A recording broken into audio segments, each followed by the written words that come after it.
مشاهدينا الاعزاء، اهلا ومرحبا بكم معنا في حلقه جديده من برنامجكم 45 دقيقه مع اشرف عطا. احنا النهارده على ارض محافظه المنوفيه، جامعه المنوفيه بكليه العلوم جامعه المنوفيه. اذا ذكرت كليه العلوم جامعه المنوفيه ذكر العلماء وذكر الباحثين وذكرت الدراسات المهمه او التي تهتم بشؤون وخدمه المجتمع. يسعدنا في هذا اللقاء ان يكون معنا الاستاذ الدكتور ياسر كمال، عميد كلية العلوم جامعة المنوفية. أهلا وسهلا بك يا دكتور. أهلا بحضرتك. أهلا وسهلا. احنا طبعا سعداء جدا بلقائنا مع سيادتك، وطبعا دائما وأبدا كلية العلوم يشار إليها بالبنان من الكليات المتميزة التي لها شأن كبير وباع كبير في خدمة المجتمع. في البداية طبعا ونحن في بداية هذا العام الدراسي عايزين نعرف الطلاب الجدد وكذلك أيضا بعض المواطنين ما هي كلية العلوم وما هي آلية كلية العلوم؟ كلية العلوم من أهم الكليات، بيسموها كلية العلوم الأساسية. طالب الطب أو الهندسة أو الصيدلة ما بيستغناش عن العلوم الأساسية. عندنا الدكاترة أو أعضاء التدريس بيدرسوا في الكليات دي. الجامعة الأهلية بتاخد عدد كبير من الدكاترة عندنا عشان يدرسوا هناك في التخصصات والبرامج المختلفة، نظرا لأن كلهم بيدرسوا العلوم الأساسية سواء كانت الرياضيات أو الفيزياء أو الكيمياء أو البيولوجي. فكل سنة إلى جانب الدكاترة بيدرسوا عندنا في الكلية هنا بيروحوا يدرسوا في الجامعات الأهلية أو الكليات الأخرى، وخصوصا الناشئة اللي لسه جديدة زي كلية الصيدلة والأسنان والعلوم الصحية. فالكلية بتاعتنا تعتبر من الكليات المهمة جدا في الجامعة ومن أقدم الكليات اللي موجودة، بقالنا أكثر من 30 سنة تقريبا. الأقسام اللي موجودة في الكلية أقسام متنوعة، هم 6 أقسام رئيسية: قسم الكيمياء والفيزياء والجيولوجيا والرياضيات، وقسم علم الحيوان وعلم النبات والميكروبيولوجي. الأقسام دي بتطرح منها نفسها برامج فردية أو برامج مزدوجة مع الأقسام الأخرى، بيوصلوا لحوالي 18 برنامج. احنا بنطلع خريج متنوع لسوق العمل. عندنا 18 برنامج بيخدم كل التخصصات. على سبيل المثال أو اللي عليها إقبال شديد زي الرياضيات وعلوم الحاسب. انت عارف التوجه الدولة دلوقتي للتحول الرقمي والاهتمام بالحاسب الآلي، فعندنا قسمين مهمين جدا في الموضوع ده: قسم الرياضيات وعلوم الحاسب وقسم الفيزياء وعلوم الحاسب، والقسمين دولت عليهم إقبال شديد.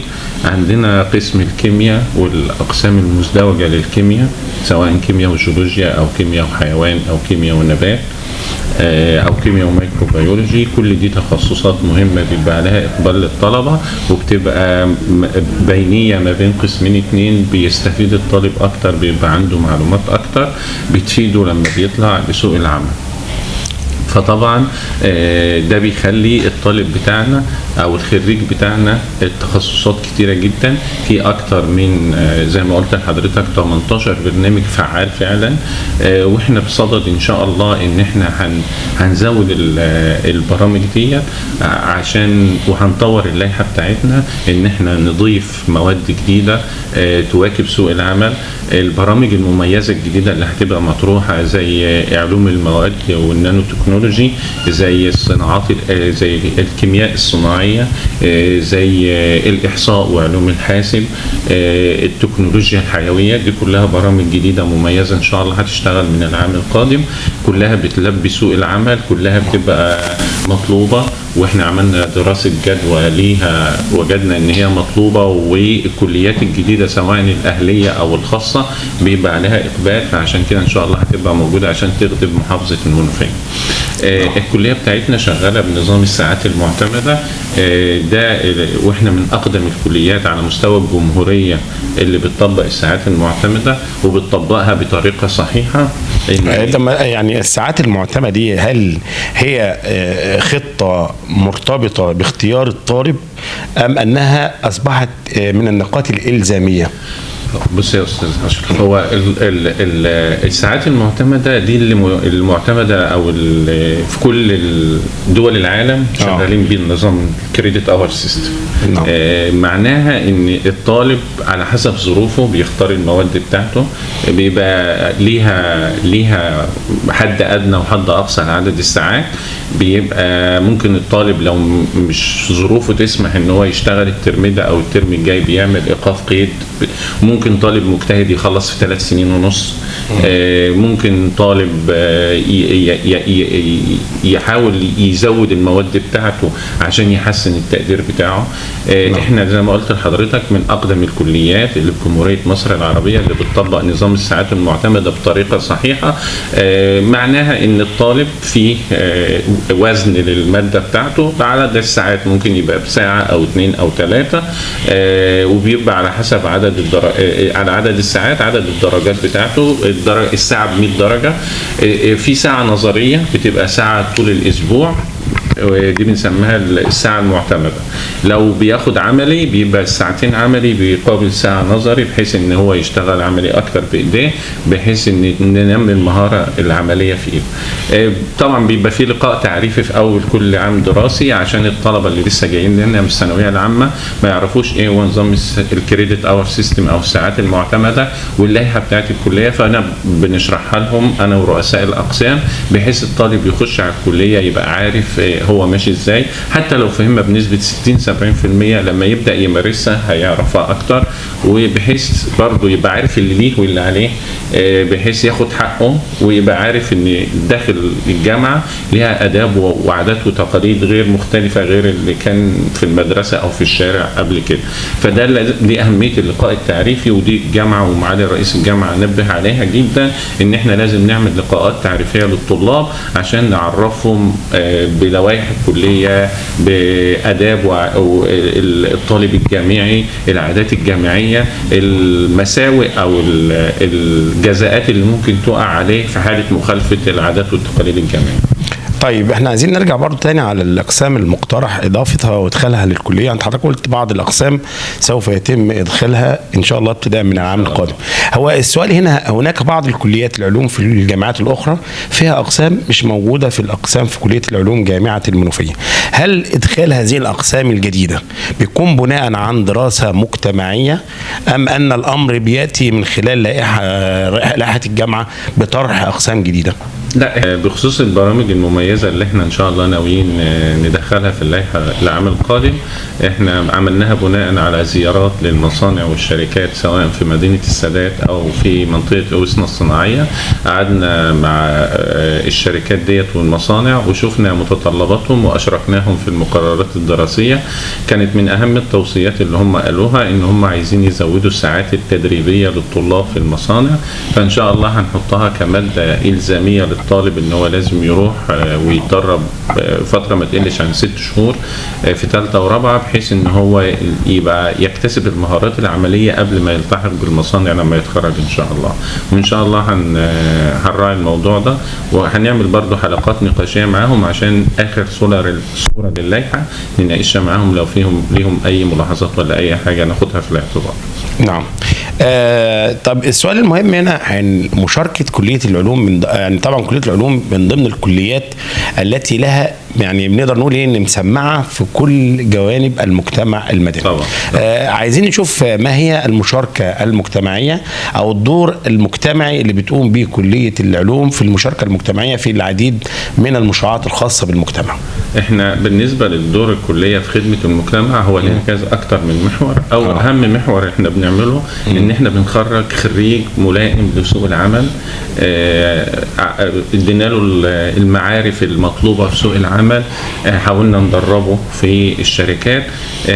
انا برضو حته مهمه من يوم ما كنت وكيل الكليه ان احنا بندرب الطلبه، المفروض بندربها مره واحده، لا انا كنت بحفز الطلبه اقول له عشان تقوي السي في بتاعتك روح اتدرب في اكتر من مكان، يعني عن طريق علاقات وبروتوكولات تعاون مع شركات ومصانع ومراكز بحثيه، قدرنا ندرب طالب في اكتر من مكان عشان يكتسب اكتر من مهاره ويشوف اللي يناسبه، بحيث برضو ان احنا نعد طالب يقدر ينافس في سوق العمل. حضرتك عارف المنافسه قويه جدا. فاحنا بنحاول نزود له المهاره العمليه دي، لان هي ما كانتش موجوده، ان شاء الله هيبقى موجوده في البرامج بعد كده بس مش موجوده دلوقتي، فحاولنا نعوضها ان احنا نزود الاماكن اللي بيتدرب فيها. دي بالنسبه للطالب. بالنسبه للاعضاء التدريس عندنا بيعملوا مشروعات وابحاث. معروف ان كليه العلوم من اكتر الكليات في الجامعه اللي هي بتخرج ابحاث كل سنه. من ضمن الابحاث ديت ما يخدم المجتمع بتبقى يا اما في مجال الادويه، يا اما في مجال الحاسب الالي، يا اما في مجال الصناعه والزراعه، في كل المجالات. حضرتك عارف الكليه بتاعتنا متنوعه لها تفرعات كتيره.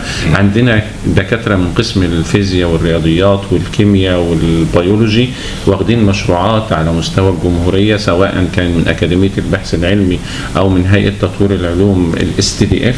المشروعات دي ممكن توصل ب 2 و3 مليون جنيه. بينتج من ضمن الاشتراطات ان هو لما ناخد المشروع ده ان ينشر الابحاث بتاعته في مجلات عالمية مشهود لها بالكفاءة والسمعة الطيبة. دي بتبقى بداية مثلا لو في مجال الأدوية، بداية للطريق ان هو ممكن الدواء ده يتصنع بعد كده ويخدم المجتمع. البرامج اللي موجوده في الحاسب الآلي، عندنا طلبه كتيره ودكاتره كتيره بيقدروا ينافسوا في سوق العمل ان هم يصمموا برامج جديده بتخدم المجتمع. ده بالنسبه لموضوع البحث العلمي. عندنا برضو الكليه بتطلع قوافل للمصانع والشركات اللي حوالينا، اهمها شركه الميه او شركه المياه والصرف الصحي بمحافظه المنوفيه. بنروح نعمل تحاليل للميه اللي موجوده ونشوفها هل هي ملائمه ان الناس تشربها ولا لا. رحنا كذا زياره لكذا قريه حوالينا هنا حوالين شبين الكوم.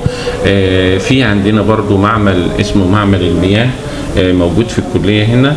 في شركات وهيئات بتيجي تحلل الميه بتاعتهم وتاخد شهاده معتمده ان الميه ديت محتوياتها ايه ومكوناتها ايه، بحيث ان برضو تبقى ملائمه للاستعمال الشخصي ولا لا.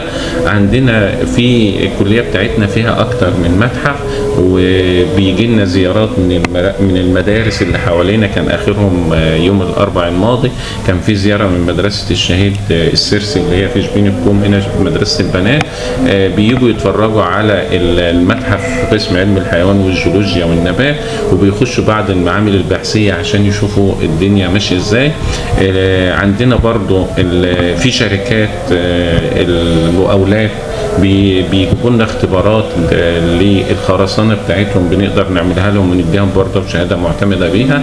يعني بنحاول نخدم المجتمع بشتى الطرق، سواء في مجال طالب او خريج او بحث علمي يطبق او بدايه للتطبيق او زيارات وقوافل، يعني شغالين طول العام. في حاجه مهمه كمان ان شاء الله بدانا فيها بمساعده الاستاذ الدكتور صبحي شرف نائب رئيس الجامعه لخدمه المجتمع، ان احنا ان شاء الله مركز الخدمه العامه عندنا بدا ان احنا ننتج منتجات صناعات بسيطه زي المنظفات. المنظفات ديت ان شاء الله هنبدا نعمل اكتفاء ذاتي الاول، ان احنا نوردها للمستشفيات الجامعيه والمدن الجامعيه، بحيث ان احنا لو غطينا الاكتفاء الذاتي بيها واثبتت جداره ان شاء الله نعرضها للجمهور فيما بعد، ودي تبقى بسعر مخفض عن السوق ان شاء الله.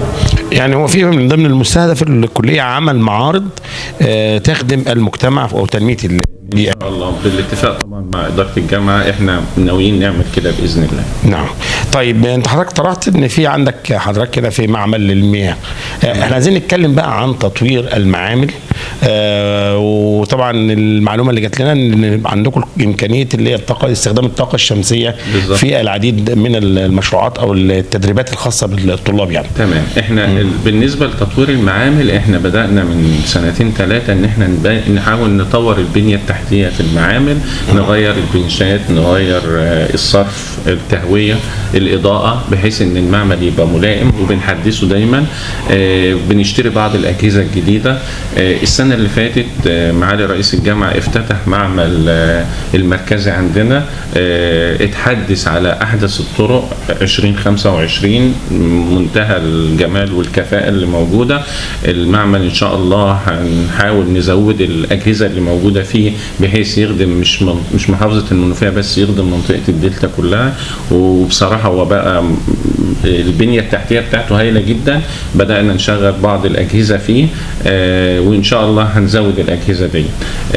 احنا دلوقتي شغالين برضو في الكيماويات، بنحاول نوفر الكيماويات للمعامل. ما هو الطالب مش هيعرف يشتغل بجهاز او يشتغل من غير كيماويات، برضو بنحاول نوفر لهم الكيماويات. عندنا برضو شغالين في ترميمات في الكلية كلها، في ترميمات في بعض الادوار والسلالم، في ترميمات في دورات المياه، بحيث برضو ان الخدمة اللي بتقدم للطالب تكون كويسة. مقدمين ان شاء الله في الجامعة على 3 مدرجات تتجدد على احدث طراز. بالنسبة لموضوع الطاقة الشمسية ده موضوع مهم جدا، لان استهلاك الكلية من الكهرباء نظرا لاستخدام اجهزة في حفظ العينات، واجهزة لازم يكون التكييف شغال على طول عشان يحافظ عليها، سواء اجهزة حاسب آلي او اجهزة مختبرات معملية، فبنستهلك كهرباء كتير. فبدأنا من السنة اللي فاتت نركب وحدات طاقة شمسية تخدم المعامل. ركبنا وحدتين، وطرحين ان شاء الله ان احنا نركب كمان وحدتين. تركب واحدة في قسم الفيزياء، واحدة في قسم علم الحيوان. بتكفي ان انت ممكن تشغل شقتين يعني بالاجهزة بتاعتهم. فبرضه احنا بنقدر نشغل بيهم معملين عندنا. هنعمل واحدة في قسم علم النبات والميكروبيولوجي، وواحدة تانية في قسم الكيمياء، بحيث واحدة واحدة بالتدريج ان شاء الله نقلل الاعتماد على الكهرباء، بحيث ان احنا نوفر. والطاقة الشمسية طاقة بديلة ومهمة جدا، ورخيصة عن الطاقة الكهربائية. طب يعني هل هناك يعني فكرة تم طرحها في توظيف الطاقة الشمسية في خدمة المجتمع في مشروعات موجودة في الدولة بتتبناها كلية العلوم جامعة المنوفية تحديدا؟ طبعا هو كنا لما نطبق على نفسنا الأول نقدر نقول لهم يطبقوها إن شاء الله في مشاريع مختلفة. فواحدة واحدة لما نبدأ نعتمد على الطاقة الشمسية ونستغنى عن الطاقة الكهربائية، هنعرف الناس بعد كده في الشركات والمصانع في البيوت إن هم ممكن يستخدموا الطاقة الشمسية. هي موجودة بالفعل في بعض المناطق. بالظبط. فاحنا هنحاول برضو نزود الوعي بيها، ونقول لهم ونوري لهم الفرق ما بينها وما بين الطاقة الكهربائية، لأن طبعا هي حضرتك عارف الأزمة اللي موجودة اللي ممكن بتحصل في بعض الأحيان نتيجة لانقطاع التيار الكهربي. تمام. وخصوصا في المستشفيات اللي هي ما ينفعش تقطع فيها الكهرباء. نعم. طب هنرجع تاني للجانب الخدمي اللي بتقوم به الكلية للطلاب اللي هي تحت بند الأنشطة الطلابية. دور الكلية بقى في تفعيل وتنمية الأنشطة الطلابية يعني. من أهم الحاجات اللي بتقوم بها الكلية اللي هي الأنشطة الطلابية. نعم. احنا عندنا حضرتك عارف الطلبة دلوقتي بيجي عنده طاقة عايز يفرغها، لو احنا ما وظفناهاش التوظيف الأمثل ممكن خاصة كلية العلوم من الكليات العملية اللي هو أصلا ممكن ما يكونش عنده وقت متفرغ فيها، فأنت لازم نديله جزء تاني كده خدمي. اللي حضرتك من شوية أنا كنت بعمل لهم لقاء تعريفي. من ضمن أهمية اللقاء التعريفي برضو بعرفهم الأنشطة الطلابية، بعرفهم إن هي مش بتتعارض مع المذاكرة، بدليل عندنا طلبة كتيرة وخصوصا حتى السنة اللي فاتت 2 طلبة، سلمى المعايز خدت على مستوى الجمهورية وخدت تمويل المشروع من وظهرت في التلفزيون في قناة الDMC، وخدت تمويل للمشروع بتاعها ب1 مليون جنيه. جنيه. دي من الطلبه المجتهدين عندي ومتخرجه بتقدير امتياز العام الماضي. عندي ندى رضا اشتركت في مسابقه القراءه للجميع والقارئ الماسي على مستوى مصر وعلى مستوى الوطن العربي وفايزت بجوائز وبرضه تقديرها ممتاز. عندي طلبه كتيره بيشاركوا في الانشطه الاجتماعيه الثقافيه المسرح. عندي الأنشطة الرياضية برضو كتيرة جدا الطلبة بيشاركوا فيها، حتى لو طلبة متميزين بيقدروا يشاركوا فيها وبيجيبوا برامج كتيرة وبيجيبوا جوائز كتيرة وبيفوزوا في مسابقات على مستوى الجمهورية وعلى مستوى الجامعة بتاعي. طيب، من المعروف ان هناك بروتوكول تعاون او منهجيه تعاون طلابيه ما بين كليه العلوم والجامعات الاخرى يعني في خدمه الانشطه الطلابيه. ما هي الانشطه المشتركه تحت بند كليه العلوم وجامعات الجامعات الاخرى يعني لنقل الثقافات ما بين الطلاب؟ يعني بيبقى على حسب المسابقه. زي مثلا القارئ الماسي ديت بيعملوا تصفيه على الكليات وبعدين تصفيه على مستوى الجامعه، بعد كده بيبقى تصفيه على مستوى الجمهوريه. بيحصل من خلال اللقاءات دي تبادل الثقافات، تبادل العلاقات مع الطلبه بتاعت الجامعات الاخرى. الانشطه الرياضيه برضو بيتم تصعيد طلاب اللي هي زي الجواله مثلا. الجواله عندنا بكره ان شاء الله في معسكر اعداد لجامعه المنوفيه عشان بعد كده يشاركوا برضو على مستوى الجمهوريه. في كل الانشطه بيتنافسوا محليا يعني الاول او داخل الجامعه وبعد كده بياخدوا فريق منهم يشارك على مستوى الجمهوريه. تمام. طبعا عايزين بقى طبعا رساله اخيره بقى توجهها حضرتك لطلاب الجدد وكذلك ايضا رساله الى طلاب اللي هم ان شاء الله تخرجوا من كليه العلوم جامعه المنوفيه. بالنسبه للطلاب الجدد انا بقول لهم كليه العلوم من الكليات المهمه جدا، ما تتضايقش ولا تزعل ان انت دخلت كليه علوم. كليه العلوم من الكليات اللي الناس اللي اتخرجت منها افتخروا بيها وكانوا دايما بيبقوا مبسوطين ويقولوا الحمد لله ان احنا اتخرجنا منها. زي ما قلنا في اللقاء التخصصات عندنا متنوعه وكتيره جدا تقدر تخدم المجتمع في شتى المجالات. اتميز في شغلك، اجتهد في دراستك، يبقى ليك نشاط طلابي، هتعيش حياه جامعيه كويسه جدا هتفتكرها بعد كده، مش هتقدر تعوضها بعد كده. ده بالنسبه للطلبه الجدد. وبقول لهم ان برضو الاداره بتاعت الكليه معاكم في كل وقت، لو في اي استفسار اي مشكله اداره الكليه كلها موجوده معاكم. بالنسبه للخريجين اللي انا فخور بيهم وكرمناهم في لقاء الاسبوع قبل الماضي، بقول لهم اثبتوا بجداره ان انت خريج كليه علوم، حاول تطور نفسك دايما، ما توقفش عند المعلومات اللي انت خدتها، حاول تاخد دورات سواء اونلاين او اوفلاين، حاول تزود مهاراتك ومعارفك عشان تبقى جدير ان انت ابن كليه العلوم جامعه المنوفيه وخريج مميز تفخر به كليه العلوم جامعه المنوفيه ويفخر به الوطن مصر الحبيب. طب احنا بقى هنرجع تاني لطلاب اللي هم البكالوريوس السنه دي اللي هم لسه طلاب في سنه رابعه يعني الاهتمام بان هو يواكب سوق العمل. يعني احنا عايزين نوجه له رساله نقول له ان انت المنهجيه بتاعتك او الدراسه بتاعتك دراسه تهتم بمنهجيه سوق العمل.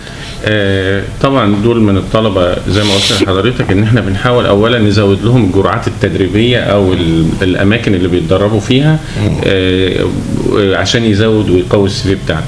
ان شاء الله في بدايه شهر نوفمبر عاملين ملتقى توظيفي تبع الكليه هندعو فيه الشركات والخريجين اللي راحوا اشتغلوا في اماكن يجوا ينقلوا خبرتهم لطلبه الكليه وطلبه السنه رابعه عشان يعرف برضو ان هو لما يتخرج ان شاء الله هيبقى ليه دور في المجتمع. بنعرفهم في لقاءات ومحاضرات وورش عمل سواء من الجامعه او من الكليات الاخرى اهميه سوق العمل وازاي ينافس فيه. ودايما بنقول لهم لازم تطور نفسك، لازم تطلع على احدث الابحاث العلميه اللي موجوده في العالم كله. وفي نفس الوقت منهجيه الكليه في توجيه الطلبه للدراسه اللي هي تواكب لسوق العمل. طبعا يعني دي نقطة مهمة. طبعا ما قلت لحضرتك ان احنا بنعمل لهم لقاءات وورش عمل بنحثهم على كده. بنجيب لهم ناس من الاماكن والشركات. يعني كنا قيمة اسبوعين عندنا معرض هنا لشركات البترول الجم وعرفوهم برضو عرفوا الطلبة الجداد واللي في سنة رابعة واللي في تانية وثالثة مراحل استخراج البترول وجابوا لهم ماكيت لبريمة وزيت حقيقي وازاي ازاي بيتحلل والكيميكالز اللي داخله فيه، كل الحاجات عرفوها. كان معرض هايل جدا. دي من ضمن الحاجات اللي برضو الكليه بتوجه الطالب بتاع الكليه ان هو لما يتخرج ممكن يشتغل فيه. نعم طبعا انا سعيد جدا بوجودي مع حضرتك، وطبعا انا دائما وابدا اذا نظرنا الى كليه العلوم ننظر اليها الى كليه العلماء، لان طبعا بتخرج اهل الخبره اللي هم بيمسوا المجتمع كله بصفه عامه.